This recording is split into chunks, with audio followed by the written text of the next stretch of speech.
Hey everyone, it is late at night and I am Norman.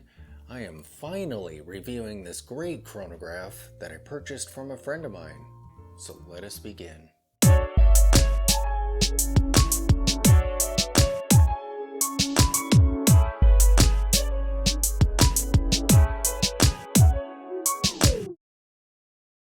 So here is the Bulova BVC 302. And as you can see, this is a quartz piece. It is a vintage watch, and unfortunately I haven't been able to find any information on it online. I believe it's from the 1980s, but that is just a guess. I have this watch on an inexpensive, genuine leather strap. It arrived on the original strap, however the first time I went to put it on, sadly the buckle ripped out like the strap was made of paper. But it has 20mm lugs, and it looks great on this $20 strap. One of my favorite buckles is on there. Oh yeah. I know these lugs are kind of divisive, and they are kind of thick on the side here.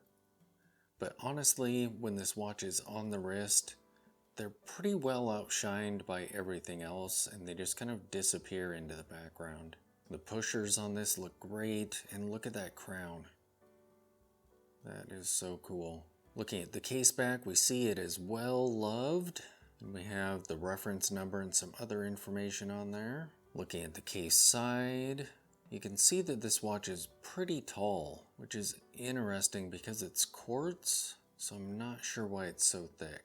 Now the space view is kind of thick too, however that is an electronic movement, so that could explain some of the thickness there, but I don't think that chronograph quartz movements are necessarily very thick. I could be wrong though. I actually haven't owned a whole lot of chronographs. I had one way back before I knew anything about watches, an old Citizen. But that's really my only gripe with this watch, is just that thickness, and when it's on the wrist you can see it.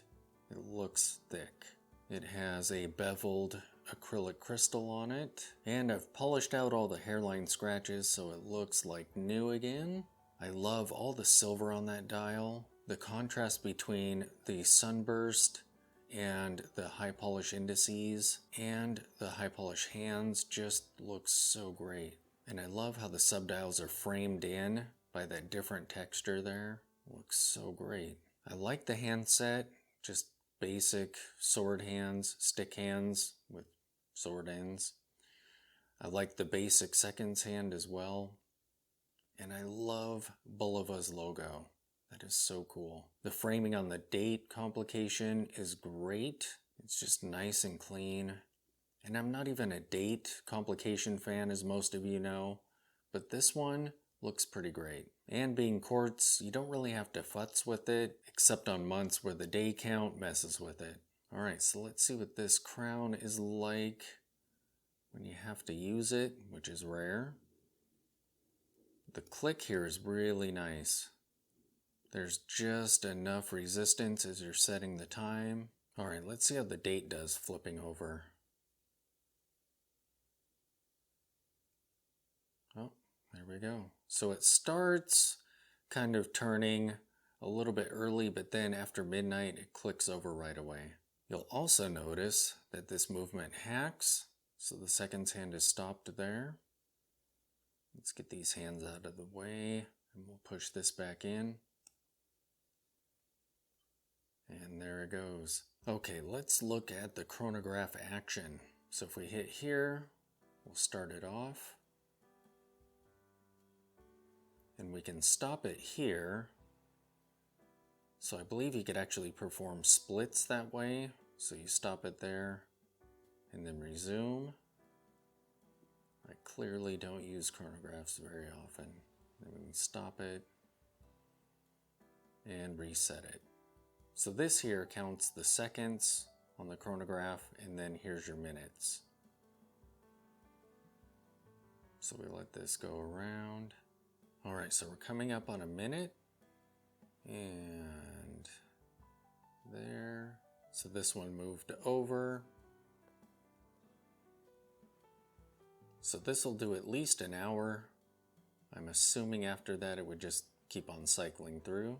And there you can see that when enough time has elapsed, this stops doing fractions of a second, and then reset it. As for the specifications on this watch, the case size is 38 millimeters, the case height is 14 millimeters, the lug to lug is 44 millimeters, the lug width is 20 millimeters, the crystal is acrylic, and the reference is BVC 302. Now this watch actually has lume, so let's see how that performs. We can see that it does work. Let's take this over to a dark corner.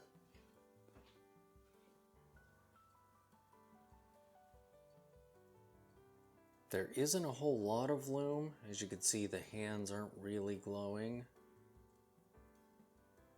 But I love the design of that, just the little tiny bit on the outer edge of the indices. And that seems to be holding a glow fairly well. The hands are dead in the water. Alright, so let me take my vintage palliot off, and we'll see what this looks like when you're wearing it. Here is the vintage Bulova on my 7-inch wrist, and look at that watch. That just looks so cool. Even though I haven't really owned very many, I really love the aesthetic of chronographs. With the pushers coming off the side there.